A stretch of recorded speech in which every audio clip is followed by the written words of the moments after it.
Hey everybody, and welcome back to our neck of the woods. So just wanted to give you guys a little bit of a life update, what's been going on with the build, because we haven't been posting too much. Then I want to tell you about the month of hell, I'm gonna call it, that we've been dealing with recently about a bank situation. So first up, you guys have all known that I've said it several times, Aaron and I basically are out of build money. We always knew that was gonna happen. We've done several things during that time to try and continue the build, and they've worked out very well. The first thing was we took out basically 2 little personal loans when we were going for the metal roof on the house. The metal roofing company put us in contact with basically a construction company, like lender type of thing, and they gave us like 2 little personal loans to purchase the metal roof. We didn't go with the metal roof, obviously, but that was money that we were able to get that we're now paying back, but it was able to continue the build, so that was awesome for us. The second thing we did is we refinanced the RV. That kind of sucks because even though the RV value is up because of what's been going on, it's never going to be worth that. So when we actually go to sell the RV, we're probably going to have to like put a ton of money down just to get rid of it. But again, that was like 20 grand or something that we basically put equity into our pocket that we took out of the RV. So again, that helped us continue the build, and we're still paying a monthly payment on the RV anyway, so it wasn't really that big of a deal. Then of course we ended up selling the Porsche, and that skyrocketed in price, so that put money in our pocket. The AMG skyrocketed in price, so that put tons of money in our pocket. And then I think the last thing that we did was I took some money out of my retirement fund. And basically the way that worked is I was able to borrow a certain amount, and then I pay it back every single paycheck. So twice a month, basically, I'm paying myself back for the money that I borrowed that's my own money, but they're making me pay it back with interest. So basically when I pay it all back, the interest that I've paid myself back would kind of be like the money was never gone to begin with. It would still have basically been invested. So again, that's like 5 things that we've done to continue the build. We're still on the AMG money that we still have a little bit left over, but it's coming up to a point where basically I just can't be dropping thousands here and thousands there and then make a video about it. We did get our siding though. That's why I'm all dirty and sweaty today. Our siding show up. So I'm finishing out the side of the house, and then eventually we'll wrap around the back. Then we got to get those windows in so I can continue the siding on the back. We've already purchased the house paint. We've already got the deck and stair stain. So pretty much the outside of the house is going to look completely done. We're up to about $280,000, $290,000 at this point. But like I said, though, it looks like we're basically done. The outside of the house is going to look complete. We've got the drywall sitting inside that I still have to do some drywall, but then we'll have to pay someone to tape and mud. You know, I've already got my plumbing. You know, we've basically got all of our water lines. We've got electric. We do not have any sewer though, so we can't live in the house because we won't be able to take a shower or go to the bathroom. But it's not bad for $290,000 up to this point that basically the house is almost livable, and it will look completely done. I'll probably spend another $1,000 or so on the ceiling up here in the porch for some wood. We've already got the OSB for this outside gable end, so the porch will be done shortly too. But it's just, we're really dragging on here by not having money, and the fact that I am going back to work full-time. The problem with me going back to work full-time is the position that I'm in. I make my own hours, I make my own days, my own times, and I make my own locations of like 7 or 8 ERs that my organization has. And even if I didn't want to work within my like 7 or 8 ERs that I can go to, I can work for the parent umbrella company, and I can go work at 90 other emergency departments all throughout the United States. So by being able to make my own schedule, like my last paycheck, I only put in 67 hours, and a nurse full-time is 72, or 312s and 312s on, you know, week 1 and week 2. But it's just so hard to go back for 72 hours when you make your own schedule, because it's like, I only want to work like 10 hours today. I only want to work 8 hours today. I don't want to put in a full 12.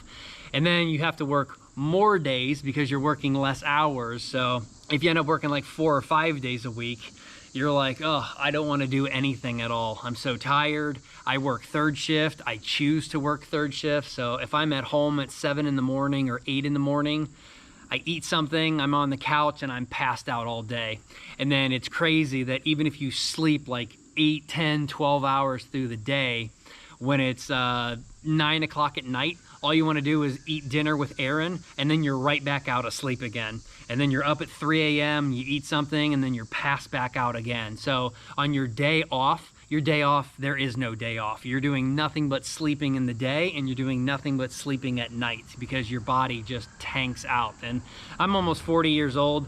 I cannot keep doing night shift. It really is killing me. So I've been transitioning to more of like day shift, but even doing like 12 to 12 or 3 to 3, which actually would be mid shift, I'm still passed out and I'm completely tired, and I don't want to do anything the next day because you get home at midnight, well, you're up till 5 a.m. You get home at 3 a.m., you're still up till 8 a.m. when the sun comes up, and then you're tanked out for the entire day. So that's really what's been going on. That's why we haven't been posting a lot. I just wanted to give you guys that update. I'm still working here and there, but even if you're up at 3 a.m. or whatever and you go into the house because the sun is down, I'm doing plumbing or I'm doing something for like 3 or 4 hours, and I'm out again. I'm zonked out. I don't have the energy to continue because the sun's down. It's not daytime. Even though you're in the basement and there's not really any sunlight, your body still knows, and all it wants to do is sleep and not work as hard. Probably because the emergency rooms have a bunch of fluorescent lights. That's probably why. I have no problem staying up at nighttime when I work, but it's probably just fluorescent lights everywhere. And we have all of our lights set to, like 2700 Kelvin, and it's sleep time. I don't want to do anything. So again, that's what's been going on. That's why we haven't been posting a lot. But as for the month of hell, oh man. So Aaron and I have owned this property now for 5 years. And when we got our land loan, the bank that we went through gave us a land loan and made it very affordable, that it was a 5-year loan to when it would mature. But the monthly payment was based off of if we had a 15-year loan. It was only 5% interest rate. Again, this was 5 years ago. And we did have to put down 20%. So I think we only got the land for like $72,000, and we put down almost 20. So we only owed like 50-some thousand when we got the land loan. But because it was a loan based of 15 years, we still own 10 years on the loan. And that first 5 years is basically all gone to interest. So we still owe about $42,000 on the land loan. Well, the bank screwed us because they sent us a letter and said, your maturity date is due in 2 days. Well, that's not cool because things happen. We should have known that it was getting ready to mature, but they always told us a couple times that we had talked to them through the 5 years that it's not a big deal. We'll just refinance the loan for you. So Aaron called after that weekend. They also decided to send that letter right around the 4th of July. So that sent the mail back a few days, but she called 2 days later and said, hey, it's Monday. We just got a letter 2 days ago on Friday, and it said our loan is matured. What do we do? And they're like, well, you can refinance, blah, blah, blah, or if you want to get a construction loan, not a big deal. So Aaron starts going through the motions of getting a construction loan or refinancing the land. And the guy basically was just terrible. He went on vacation and didn't tell anyone. He wouldn't respond for a week and a half via texting, calling, or email. I got involved. He didn't text me or respond to me for over almost 2 weeks. So before you know it, 30 days has now elapsed. They sent us to collections, or basically put on our credit report, not collections, but put on our credit report that we're 30 days past due on a mortgage. And I don't know if you've ever done that before, but it is hugely detrimental. I went from a 780 credit score down to 650. 130 points in the blink of an eye. So now I'm furious. Like, we're negotiating with you guys. You refuse to take a payment from us because the mortgage on the land has now matured. You won't even take a payment from us. We're in negotiation with either a land loan or a construction loan. We're waiting on an appraiser to come out, and you put us 30 days past due? Like, that's not cool. I understand it's only $42,000. I could have put it on a credit card if I wanted to. I would have had to have paid Aaron like via PayPal 10 times, but I could have gotten the 42 grand, but we were in negotiation with you and you guys aren't responding or doing anything. So after a month of hell, the vice president of mortgage got involved and he's like, oh yeah, we screwed up. We should have sent a letter to you out 120 days before your loan was matured. We did not do that. We were supposed to send you a letter 45 days before we were going to send you to a past due notice. We did not do that either. And I apologize for my finance guy who basically is ghosting you guys constantly. He's not usually like that, but we are completely at fault. So we're going to have you sign an extension for 120 days from now that will give you guys 120 more days for us to figure all this out. We will contact the credit bureaus to give you your 130 credit score points back. That is totally our fault. We're sorry. And then basically they're packaging a deal for us because we can't get a new land loan because this is no longer land. This has a house on it. But you can't get a mortgage because the house is not completed. It's not livable. It needs to be a 100% completed before you can get a mortgage, even though I personally think that's kind of BS, because if I were to go buy another property, I could get a mortgage on it. I could gut the inside of it. And if I bought it right and there was some equity, you guys would come out and give me a equity line of credit to redo everything that I just tore out, like if I was going to flip the house. But nope, that's not the case when it's a brand new house. If it's a house that's never been lived in, you cannot get a second equity line of credit. You can't use anything, even though basically we have no debt on this property except for the land at 40 grand. But they will not give us any help at all except maybe a construction loan. But because they were so at fault, they put a package deal together for us and us only. Instead of us refinancing the land loan where it is a mortgage and you have to pay $2,000 to $3,000 for closing costs, they're only making us pay $450. Somehow we're still at 5% interest rate, which is cool. And they decided to package it for a 10-year deal no matter what. So there is no 5-year maturity based on 15. It's just it's basically like a 10-year personal loan at 5% interest rate. So our monthly payment is actually dropping because we're financing less than what we originally financed. The 5% is kind of good. If we would have done this a year ago, it probably would have been 2%, but I'm not complaining about everything. The vice president totally took care of us. That may make me think that we're going to go with this company as a mortgage eventually when we want to take out a mortgage on this property to give us back our $280,000 so that I can invest it and pay off that personal and pay off a credit card, pay off the negative equity we're ultimately going to have in the RV. So we do want that money back to reimburse us for everything. And this guy basically, the vice president, is doing what I think they did. Like he said, he messed up and they're trying to take care of us. So that was just an absolute month of hell trying to figure out what are we going to do. We owe this money. We're totally going to get screwed. And we did get screwed. 130 points on my credit report. That's just absolutely insane.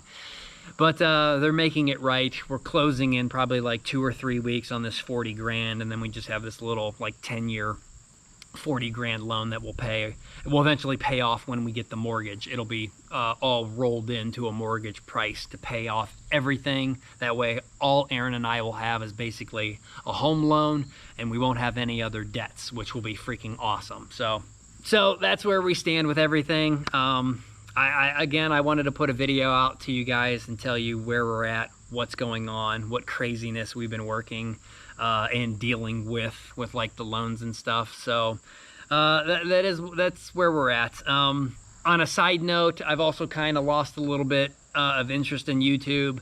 The recording while I'm working and the editing, it's taxing, it's time consuming. Aaron and I thought YouTube was going to blow up and be a lot better, but I think that was just kind of false based on because there was a pandemic. Everyone was at home watching YouTube. And you can just see from all of our videos, you know, we went from being really good and monetized in 6 months down to basically nothing. Like I think we get maybe just 400 or 500 views per video as opposed to the 10 or 20,000 that we've had on other videos. So that's partially my fault. If you're not up with YouTube's algorithm and posting several times a week, YouTube will just destroy you. They won't put anything out to new viewers. The subscribers that you do have, sometimes people lose interest, just like I have. I don't even watch YouTube anymore. I can't tell you the last time I've seen a construction guy that I watch or a car person that I watch. I just don't watch anymore. I think everyone basically has just gone away from the platform a little bit. So I thought it would blow up and we would make some money off of it, and we make a little bit here and there, but even the little bit of money that we've made when we first started making money has basically tanked to almost nothing. So and it's never been about the money with YouTube, but it would have been nice. They would have helped continue the build, but that's basically just where we're at. So maybe I'll get back into the swing of things sometime, but it's just really hard with everything. So I may post once a month now instead of once a week or once every 2 weeks or so that I'm at now, just when we complete like big projects like this siding and getting our plumbing completely done. But again, just thought it'd be fair to update you guys with absolutely everything that we're thinking, everything that we've been dealing with, and that's a video for you guys this week. So if you guys got any questions or any encouragement, or you guys got any words of advice, let us know. And I will hopefully shortly be putting out some t-shirts. So I mean, hell, if we get, you know, a couple bucks per t-shirt, that would probably be more than I make off these YouTube videos now. So I'll let you guys know the colors and the designs and everything that we've chosen, and how they're made and what we're going with. So stay tuned for that. But again, if you guys got anything to say, if you guys do want to help our channel out, the algorithm again is you have to post several times a week. You got to get hundreds of thumbs up. You got to get sharing of the video. You got to get just comments, this, that, and the other. But it doesn't really matter at this point. But if you guys do want to, again, help us out or have anything to say it down below. Hit us up on Neck of the Woods 2020 on Instagram. Aaron does like to take pictures and post stuff there all over there all the time. And we'll just keep trekking at this build just little by little from here on out, and we'll see what happens. So till then, I'll see you guys next time. Take care.